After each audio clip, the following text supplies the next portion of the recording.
I thought I had it all figured out. My life was just normal. I had my friends, a decent job, and a routine that kept me going. Nothing exciting, nothing extraordinary, but it was enough. I didn't need anything else, or so I thought. But then she came into my life.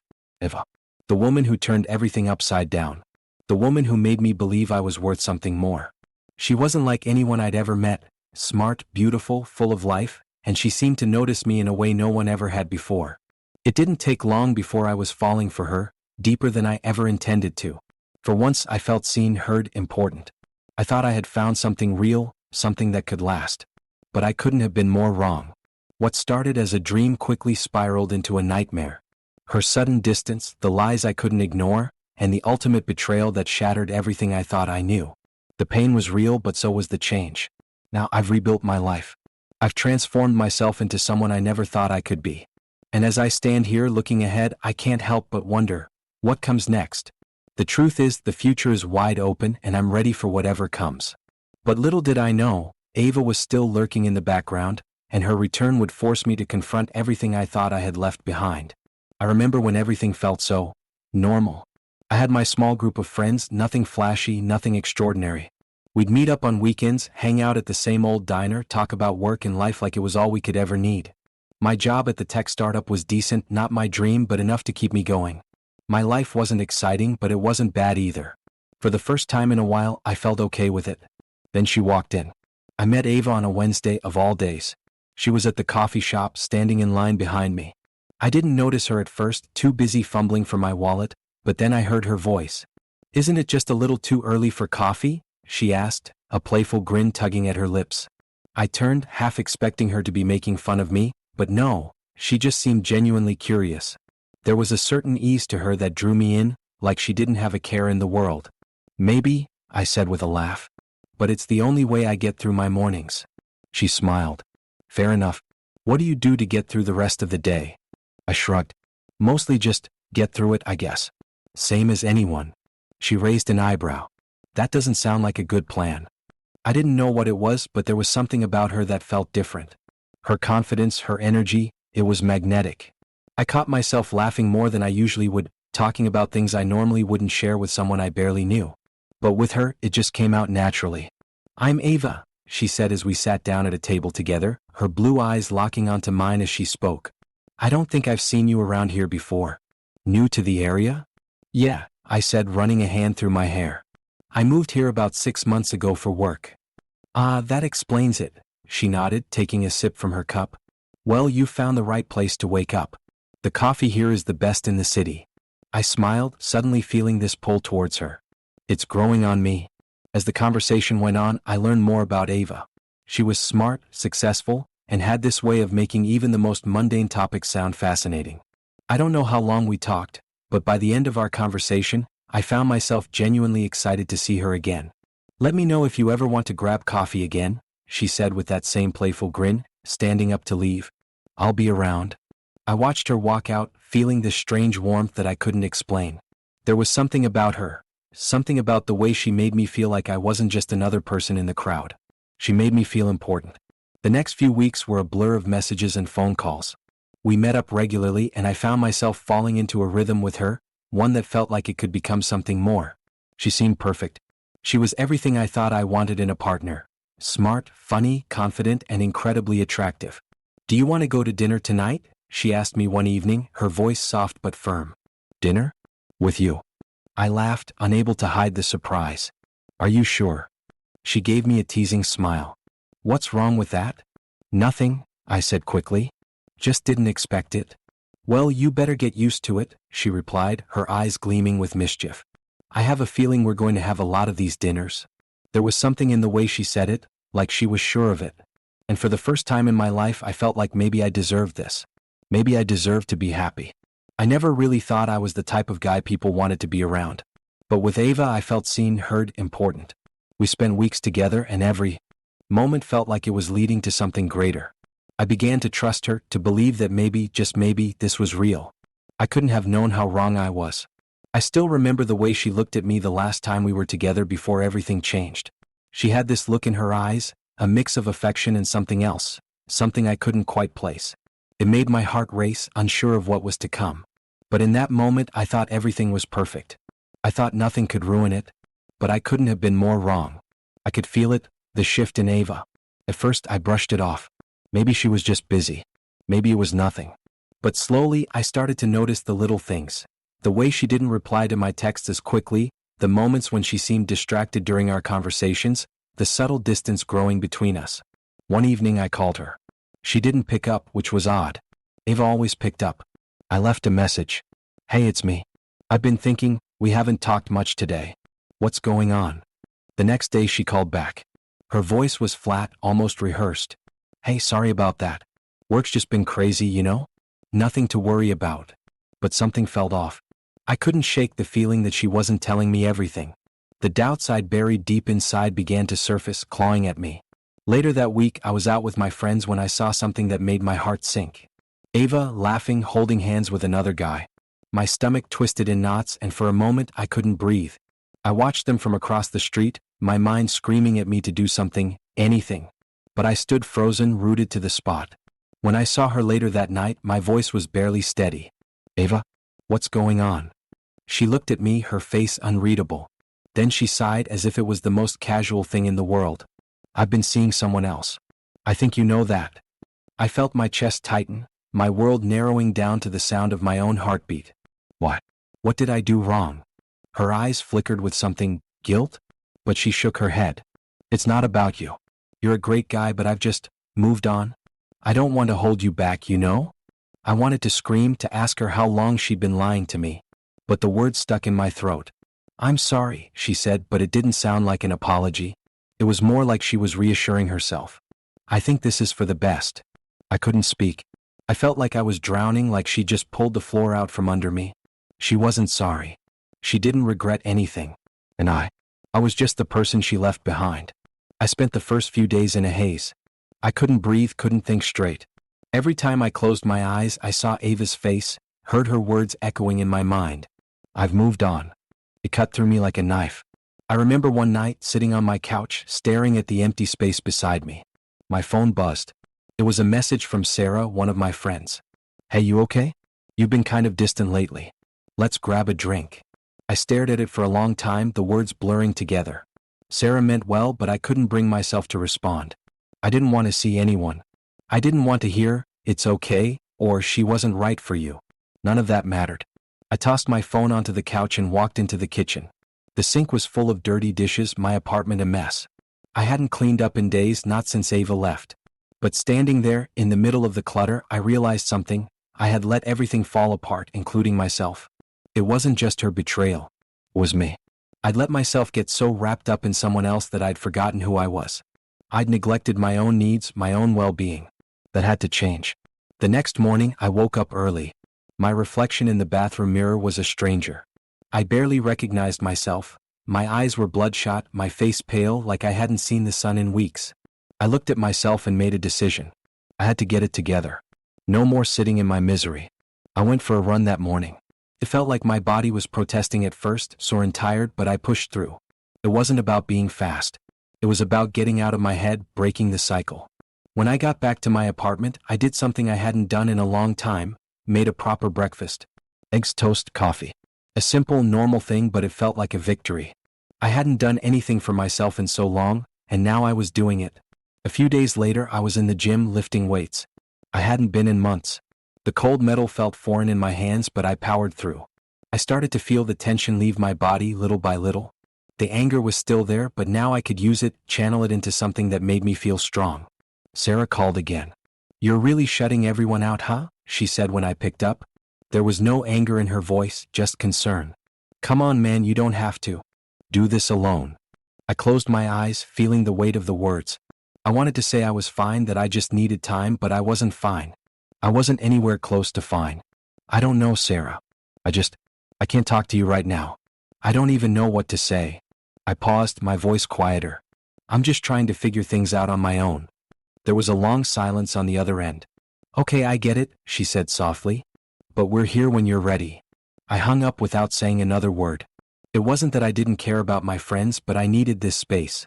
I needed to stop leaning on people who, for now, couldn't give me what I needed. I needed to fix myself first. Days turned into weeks.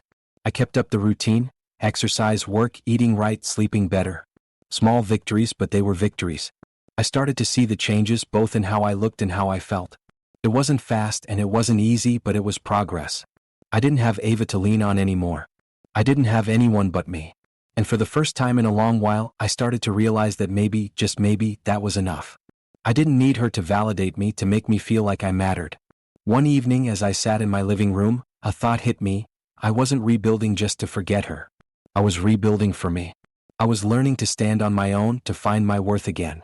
And that felt like the first real step toward healing. It was a Tuesday when I saw her again. I hadn't expected it, hadn't even thought about running into her, but there she was, standing outside the coffee shop, looking just like she did when we first met. My heart did a weird, almost involuntary flip, but I didn't let it show. Ava's eyes caught mine immediately, and she stopped dead in her tracks. There was a flicker of surprise, then hesitation, like she wasn't sure what to do next. I could feel her trying to read me, to find that person she left behind months ago. "Hey," she said, her voice softer than I remembered. "I didn't think I'd see you here." I nodded, keeping my distance. "Yeah, I guess we both come here sometimes." I could feel the weight of her gaze, and for the first time in a long time, I didn't feel the old rush of emotion when I looked at her. She was just Ava. "You look different," she said after a moment, her voice almost uncertain. "You've lost weight. You look good." I smiled, but it wasn't the smile I used to give her. It was a quiet acknowledgement of the truth. "Yeah, I've been taking care of myself." She shifted her weight from one foot to the other, clearly uncomfortable now. "Listen, I've been thinking a lot about what happened. And I wanted to apologize. I wanted to laugh. I wanted to scream at her. But instead I just stayed quiet." Ava had no idea what she had done to me, how much I had to rebuild, how much I had to fight to get here. And now, months later, she was just standing in front of me looking for some closure. For her, maybe. Not for me. "I don't need your apology," I finally said, my voice steady. I could see her face fall. "What I needed was you to not break my heart. But that's done now. I'm done." Her lips trembled, and there was a desperation in her eyes I hadn't seen before. "Please, can we talk? I've made a mistake. I regret everything." I shook my head slowly, feeling a weight lifting off my shoulders. "It's too late for that." And with that, I turned away from her. I didn't look back. I wasn't the person she left behind. And I wasn't going to let her drag me back into the past. I didn't realize how much I'd been holding myself back until everything changed. The first few weeks after Ava left were a blur of doubt, anger, and endless thoughts of what went wrong. But eventually, something shifted. It wasn't one big moment, it was 1,000 little things that added up. I remember the first time I signed up for a group activity. I was at a local community center, staring at the bulletin board filled with flyers. Yoga, cooking classes, a book club. I'd never done anything like that before. I was the guy who stayed at home, too afraid to put myself out there. But for some reason, I didn't overthink it.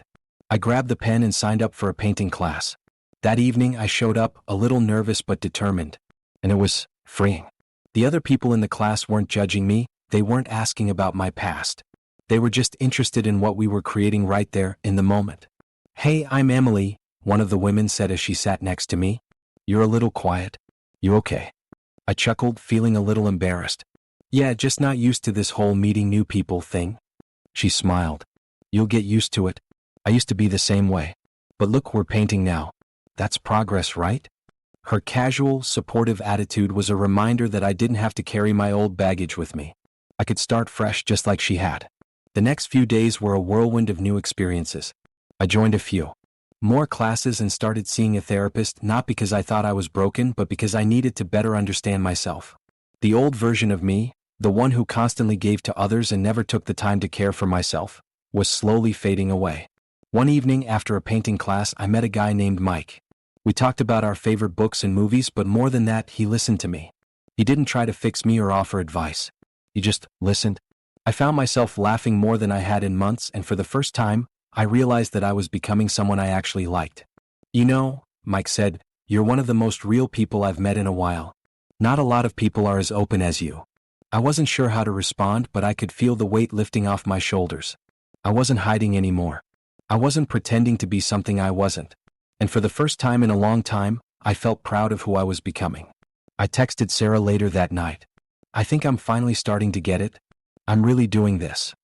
Her response came almost immediately. "I'm so proud of you. Keep going. You've got this." And for the first time I believed her. I was finally becoming the person I was meant to be, the one who didn't need anyone else's approval to feel whole. I didn't expect it. I didn't even think about the possibility that Ava would ever show up again, especially not after everything that happened. But there she was, standing in front of me at the grocery store, looking almost like a ghost from my past. My heart did a strange little flip, but I quickly shoved that feeling aside. I wasn't that person anymore. "Hey," she said, her voice unsure, like she didn't know if I would even acknowledge her. I looked at her for a moment before responding. "Ava." It was a simple word, but it felt like a lifetime had passed since I last said it. She looked different. Her hair was a little shorter, and her eyes had a certain emptiness to them, like she was trying to fill a space she couldn't quite reach. "I didn't expect to run into you," she said, nervously biting her lip. I've been meaning to talk to you." "Yeah. About what?" I kept my voice neutral, casual. There was no need to let her see how much I had changed. I wasn't going to make it easy for her. She hesitated, glancing down at the basket in her hands. I broke up with him. It didn't work out. I've been thinking about everything. About us." I felt a sharp tug in my chest, but I didn't show it. "You broke up with him?" I repeated, trying to keep my voice steady. "I'm surprised." Her face flushed. "Yeah, well, it wasn't what I thought it would be. And I realized I made a huge mistake. I shouldn't have left you. I want a second chance, I do. I've missed you." Her words hung in the air between us. I wanted to scream at her to remind her of everything she'd done, but instead I just took a deep breath. I wasn't that guy anymore, the one who'd beg for someone who didn't care enough to stick around when things got tough. "Ava," I said, my voice surprisingly calm, "you don't get to just waltz back into my life. You don't get to just—" I paused, looking at her face, her desperate eyes, and I realized something. I wasn't angry anymore. Not really. I was just done. "I'm not the same person I was when you left," I continued. "I've changed. A lot." "I know," she said quickly, her voice breaking a little. "I've seen it. You're different. I can see it. And I regret what happened. I didn't realize what I had until I lost it." I stared at her for a long moment, letting the silence drag on longer than it should have. The truth was, I didn't need her apology. I didn't need her regret. I'd spent months getting over her, and now that she was here, asking for something I wasn't willing to give, I realized I wasn't angry, I just felt sorry for her. "You can regret all you want," I said, my tone cool, "but it doesn't change anything. I'm not going to be your safety net anymore. I don't need you to complete me. I'm fine on my own." Her eyes widened in shock, and for a moment, I saw a flash of the woman I had once known. But that version of Ava didn't exist anymore, not in my life, not in my world. "I can't just," she started, but I cut her off. "You can," I said, my voice hardening. "But I'm done. I'm not the person you left behind. I've moved on. I don't need you. And I don't think I ever will." Ava stood there, frozen, as I turned away from her, walking down the aisle without a second glance. It was over. The power had shifted. I had control now, and I wasn't about to hand it back to her. I hadn't heard from Ava in weeks after I walked away from her at the grocery store. I figured that was it, she'd move on, I'd move on, and that would be the end of it. But life has a funny way of turning things upside down when you least expect it. I didn't know what happened to her until I started hearing things from mutual acquaintances. The first thing I heard was that she'd lost the job she'd been so proud of. I hadn't known much about it, other than that she talked about it like it was her golden ticket to a better life. It was the type of job that made her feel like she was someone, and she always reminded me of that. "Did you hear?" Mike asked me one evening while we were hanging out. "Ava got fired." I didn't feel any rush of satisfaction, though I knew I should have. But it wasn't about that. I'd already moved on, already left that old version of me behind. It just didn't faze me the way it probably should have. "Yeah, I heard," I said, shrugging as I took a sip of my drink. "Guess it wasn't as perfect as she thought." Mike raised an eyebrow. "You're not, happy about it?" I shook my head. "No, I'm not. But she has to face the consequences of her actions, just like everyone else. I'm not going to take pleasure in it." It wasn't long before I heard more. Her new relationship had already fallen apart. It seemed like everything was crumbling around her. One by one, the things she'd built her life on were slipping through her fingers. I remember seeing her at a mutual friend's birthday party a couple of weeks later. She looked different. Her face was pale, her eyes dark with exhaustion. She was standing alone in the corner of the room, not talking to anyone. I had to admit, there was a certain sadness in the way she held herself. I wasn't going to approach her. That chapter of my life was closed and I wasn't about to open it again. But there she was walking over to me. I could see the desperation in her eyes before she even spoke. "Can we talk?" she asked, her voice quieter than I remembered. I turned to face her, but I didn't smile. I didn't want to smile. "What's there to talk about?" She looked at me, searching for something, maybe forgiveness, maybe an apology, but whatever she expected, I wasn't offering it. "I know I messed up, okay?" she said, almost pleading now. Everything's falling apart. I don't know how to fix it." I felt nothing. There was no anger, no rage, not even sadness. Just nothing. "Ava," I said, shaking my head slightly, "you had everything. You had me and you threw it all away. You're reaping what you sowed." Her eyes dropped to the floor and I could tell she was trying to hold back tears. But there was nothing I could do for her now. The woman who once had my heart was now just a stranger. I didn't care about her anymore, not in the way I used to. I thought I could have it all," she whispered. "But I lost everything."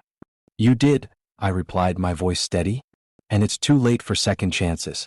You made your choice." She stood there for a moment as if waiting for me to say something else, but I didn't. I wasn't going to offer her the comfort she was looking for. She needed to face the consequences on her own, and I wasn't going to make it easier for her. I turned away, walking toward the exit without another glance. I didn't need to be there, didn't need to watch her fall apart. I had moved on. I had grown. And I didn't need to linger in her downfall to prove it. Weeks passed and I continued to hear about her struggles from others. Her friends, those who had stuck by her, were now growing distant. Her social media posts were filled with cryptic messages about learning from mistakes and taking time to heal. But it was clear, she was a person who had failed to recognize the value of what she had until it was gone. And I was fine. I was thriving, making new connections, embracing my newfound independence. I wasn't the broken person she left behind. I had rebuilt myself and I was stronger because of it. Ava, on the other hand, was stuck, caught in the web she had created. Karma was doing its work and all I could do was watch from a distance, knowing that I was no longer the one who had to pay the price for her mistakes. I still remember the moment I got the call. My phone buzzed while I was sitting at my desk, sipping coffee, and it was a name I didn't recognize. I almost ignored it, but something stopped me. "Hello." I answered, not expecting anything important. "Is this my name?" the voice on the other end asked. "Yeah, that's me. This is Christine from company name. We've reviewed your portfolio, and we'd like to offer you a position with us. The pay is significantly higher than what you're currently making, and we believe you'll fit well with our team." My mind went blank. For a moment, I didn't know how to respond. I'd been grinding away at my old job for months, quietly doubting myself, wondering if anything was ever going to change. And now here it was, this opportunity I'd never thought was possible. It was everything I'd worked for, everything I'd wanted but didn't know how to ask for. "Are you there?" Christine's voice brought me back to reality. Yeah, sorry." I cleared my throat. "I'm in. Thank you. Yes, I'm very interested." There was a pause, then Christine laughed lightly. "Great. We'll send over the details and set up a time for you to start. We're really excited to have you on board." I hung up and sat there for a moment, just letting the reality sink in. My life had just changed, and not just in the way I'd imagined, but in a way that made me realize something. I was finally in control. The next few weeks were a whirlwind of preparation. I packed up my old office, cleaned out the things I'd collected, and left my previous job with a sense of pride I hadn't had in years. I'd done it. I'd made it to where I was meant to be. But as my life shifted gears, Ava's life seemed to be unraveling even more. I didn't hear from her for a while, and honestly, I wasn't thinking about her much. I had my own things to focus on now, things that actually mattered. But then one night she reached out. I saw her name pop up on my phone.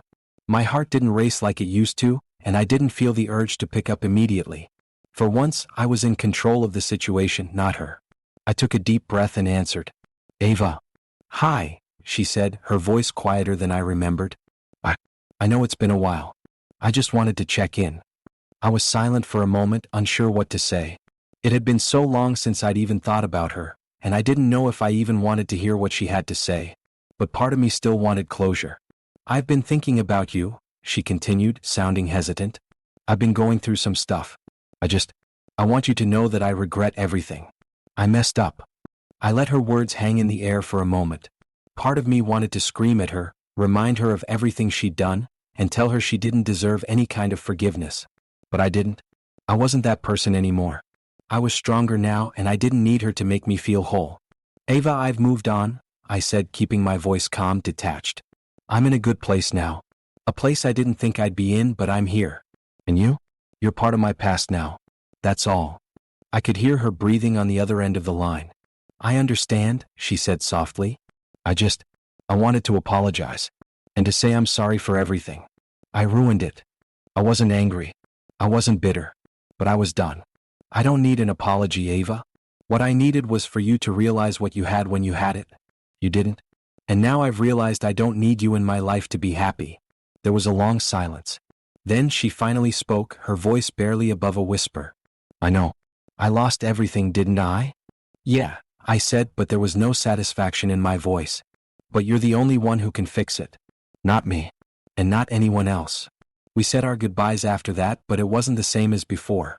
I didn't feel anything when the call ended, not anger, not sadness, nothing. It was just over. And that was the greatest victory of all.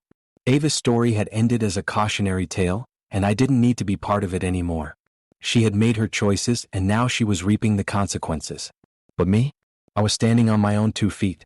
I was in control of my life, of my future, and I wasn't going to let anyone take that away from me again. I thought about my journey, the broken man I was when she left, the desperate man who would have done anything for her, the man I had been when I still needed her approval. And then I realized, that man was gone. I was someone else now. Someone stronger, someone better. And that was the greatest revenge.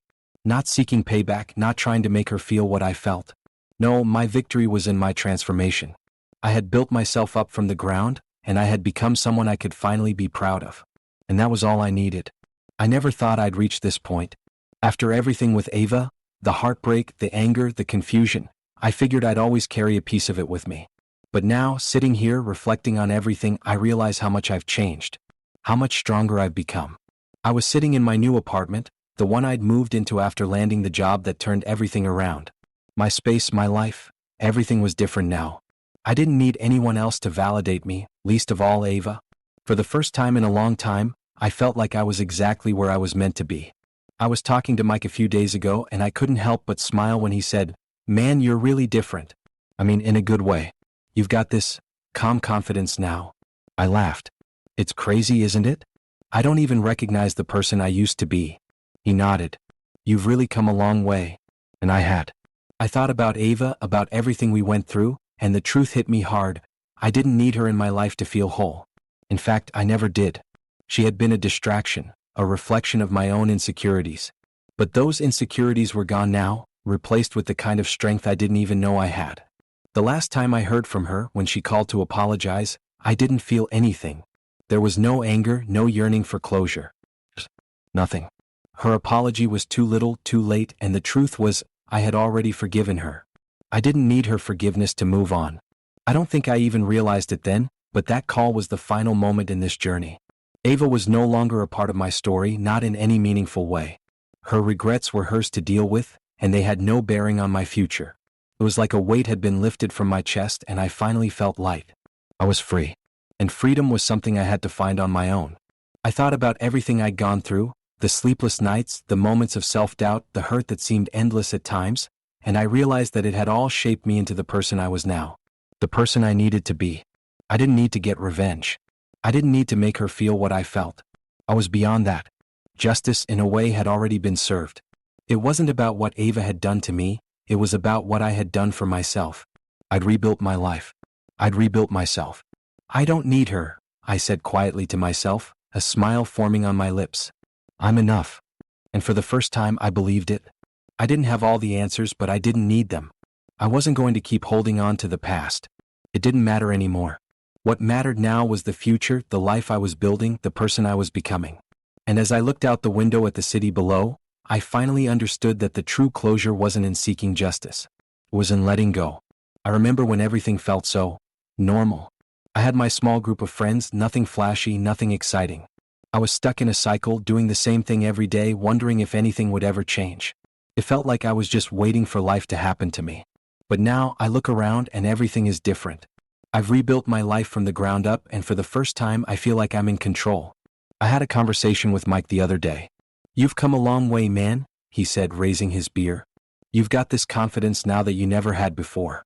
It's like you've finally realized your worth. I smiled. I think I'm just finally seeing things for what they are. I paused for a moment, thinking about how much had changed. I don't need to chase validation from anyone anymore. Mike chuckled. Good thing too. You've got more going for you than most people realize. That's the thing. For so long, I thought I needed someone else to tell me I was worthy, whether it was Ava or anyone else. I thought that if I just did enough, if I gave enough, someone would eventually see me for who I was. But I don't need that anymore. I've learned that I am enough on my own. The other day I set new goals for myself. For so long, I had lived in the shadow of doubt, unsure of what I wanted or who I could be. But now I'm moving forward, taking steps toward things I never thought possible. I've started looking into a new fitness program, something that challenges me both physically and mentally. I signed up for a few business workshops, knowing that I want to grow even more in my career.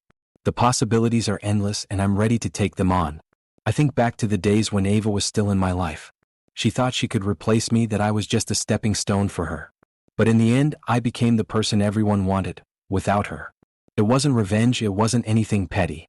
It was just me finally realizing who I was without the baggage she left behind. I see her occasionally on social media, but I don't look for her posts. I don't check in to see how she's doing or if she's found someone else. That's not my life anymore. I've moved on and so has she. I think she'll always have regrets, but that's hers to deal with. I don't need to carry her past with me anymore. My phone buzzes, pulling me back to the present. It's Sarah, checking in to see how I'm doing. How's everything going? She asks. I grin as I type back. It's going great. I'm finally living the life I've always wanted. And I'm not looking back. A few minutes later, my phone buzzes again. It's an invitation for a networking event next month, an opportunity one wouldn't have even considered before. A few years ago, I would have dismissed it, telling myself I wasn't ready or that it was too big for me. But now, I'm taking it. I'm embracing everything that comes my way. I'm doing this, I think to myself, locking the phone and placing it down on the table. I've built my future, and no one's going to take it from me. I lean back in my chair, looking out at the view from my apartment window. The sun is setting, casting a golden light across the city. There's a sense of calm inside me, one that comes from knowing I'm on the right path. I'm free of the weight of my past, free of the people who never saw me for who I truly was. And as I think about the future, I realize it's limitless. There's nothing I can't do, nothing I can't achieve. I've become the person I was always meant to be, and the best part? I don't need anyone's approval to validate it.